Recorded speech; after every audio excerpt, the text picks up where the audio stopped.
20th of September. Here's Double Wicket Maiden, the cricket news bulletin show on Biz 99.9 FM Substitute Radio. I'm your presenter for today, Chucka Wilson. Here's what's been making news in the cricketing world.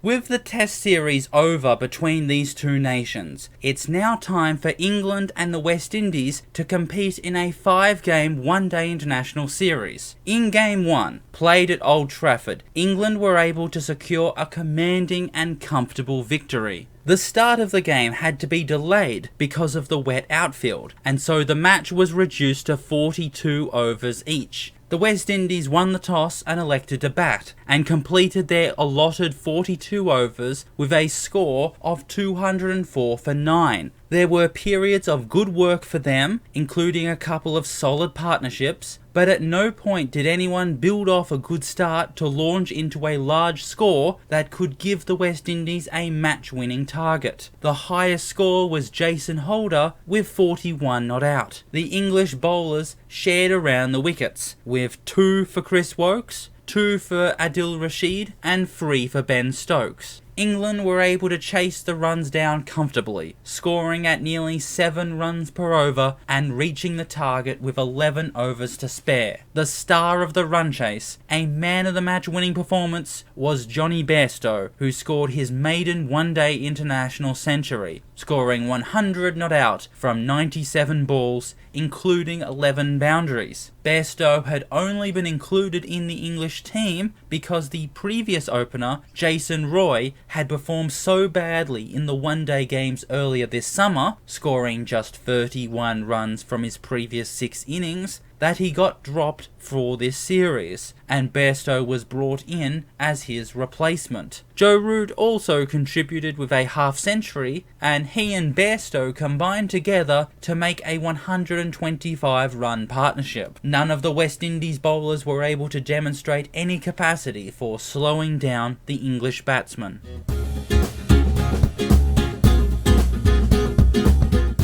The other limited over competition to begin was Australia versus India. With the tour of Bangladesh over and the home Ashes soon approaching, Australia are in India to play a 5-game series of one-day internationals and a 3-game series of 2020s. Meanwhile, India are just coming off their whitewash tour of Sri Lanka, where they won all 9 games, and are in terrific all-round confidence and form. In Game 1, played at Chennai, India won on the Duckworth-Lewis method. India won the toss and elected to bat. Things did not begin well, with Coulter Nile taking 3 early wickets to leave India struggling at 3 for 11. But through some hard work, India were able to recover, rebuild and counter-attack, and eventually ended up on 281 for 7 from their full 50 overs. MS Dhoni and Pandya were the best of the run scorers, with 79 and 83 respectively,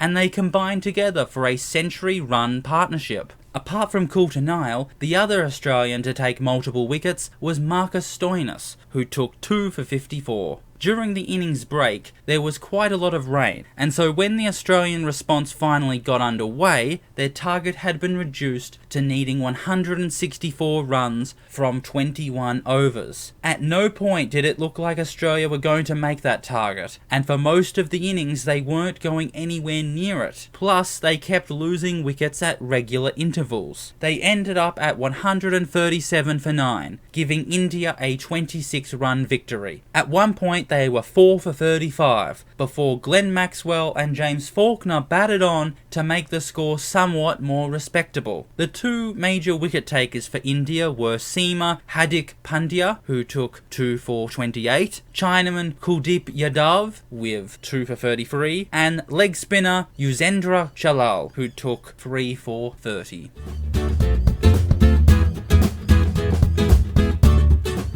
And that's the news for this episode. This has been Double Wicket Maiden, the cricket news bulletin show for the 20th of September 2017. I'm Chucka Wilson, and you're listening to Biz 99.9 FM Substitute Radio. Until the next cricket news bulletin, remember to cock your wrists, play with soft hands, and don't let your centre of gravity go off balance.